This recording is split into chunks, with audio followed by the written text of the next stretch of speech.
L'homme est un animal à respiration pulmonaire aérienne qui vit normalement à la surface du globe.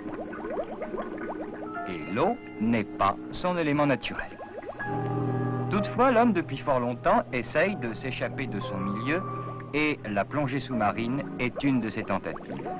Une des plus exaltantes, peut-être, une des plus difficiles aussi. Il faut plus que de simples qualités physiques pour devenir un très bon plongeur.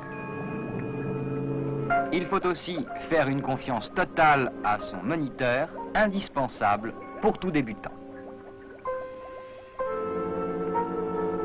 Et on peut dire qu'un bon plongeur n'est pas forcément un moniteur, tandis qu'un moniteur est obligatoirement un bon plongeur, avec en plus un sens pédagogique et une somme de connaissances qui font de lui un chef. Devenir un chef, eh bien c'est à Niolon qu'on le devient. Niolon, un petit port de pêcheurs près de Marseille, c'est là que se tient le stage annuel organisé par la Fédération française d'études et de sports sous-marins. Et c'est là que nous sommes allés pour savoir comment on devient moniteur national, pour savoir aussi et surtout ce qu'il faut faire pour bien pratiquer ce sport. Un sport qui est maintenant en pleine expansion, mais pendant longtemps, on n'a pas cru à ces curieux personnages, à ces hommes grenouilles, comme on disait alors, mais maintenant, tout a changé. Et même Jean, le vieux marin-pêcheur de Niolon, sceptique comme tout marin-pêcheur de la belle époque, même Jean devient un adepte. Alors, monsieur Jean, vous êtes plongeur aussi? Non, moi je ne plonge pas, je fais la sécurité. Si je conduis une vedette là, et quand ils évoluent, s'il y en a qui chavirent, je vais le ramasser là. Qu'est-ce que vous en pensez de tous ces plongeurs? Ah, ça c'est du tonnerre ça. Ça vous plairait? Oh là là là là. Ça c'est une belle invention. Hein.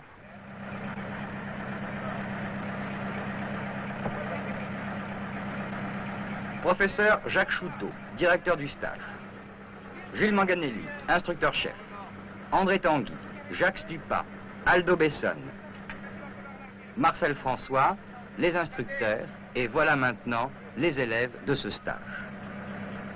Ils ont tous obligatoirement leurs 2 échelons de plongeurs, à la portée d'un bon sportif moyen, connaissant déjà parfaitement tous les problèmes de plongée, et ils sont nombreux ces problèmes. Pendant 10 jours, ils vont subir toute une série d'épreuves soigneusement graduées, et chaque fois, ils seront notés par leur instructeur. On ne demande pas de performance, mais dans tous les cas, une aisance totale sur l'eau et sous l'eau.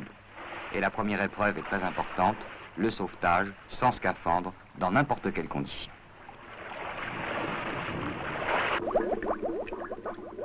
Toujours sans bouteille, sauf pour le moniteur, un exercice d'apnée à 15 mètres. C'est-à-dire plonger à 15 mètres en retenant son souffle. Et le moniteur est en bas. Il faut attendre son signe pour remonter. C'est un exercice, paraît-il, facile, mais là encore, il faut qu'il soit fait avec une parfaite maîtrise de soi. Les sauts, maintenant. 3 mètres seulement, à condition de ne pas être entraîné par le poids des bouteilles, à condition de ne pas perdre en arrivant son masque, son tuba ou ses palmes, c'est alors très mal noté.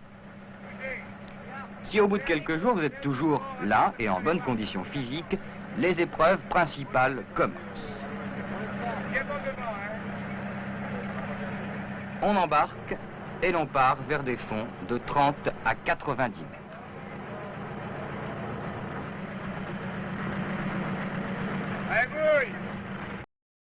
À Niolon, toutefois, la formation des élèves n'est pas essentiellement pratique. Et chaque soir, il leur faut encore apprendre la théorie, passer interrogation sur interrogation. Il va y avoir une perforation tympanique. Cette perforation va procurer... Assimiler toutes les lois physiologiques de la plongée. Ils étaient 17 à participer au stage de Niolon. Il y a maintenant 17 nouveaux moniteurs nationaux. Et c'est avec eux peut-être que cet été vous découvrirez à votre tour les joies complètes et totales de ce sport qui cherche plus que la simple performance. Plonger, c'est quitter un monde conventionnel, c'est découvrir physiquement et moralement d'autres sensations. Des sensations interdites à l'homme pendant des siècles. N'oubliez jamais ce pacte conclu avec la mer. Elle vous accueillera bien si elle vous juge capable.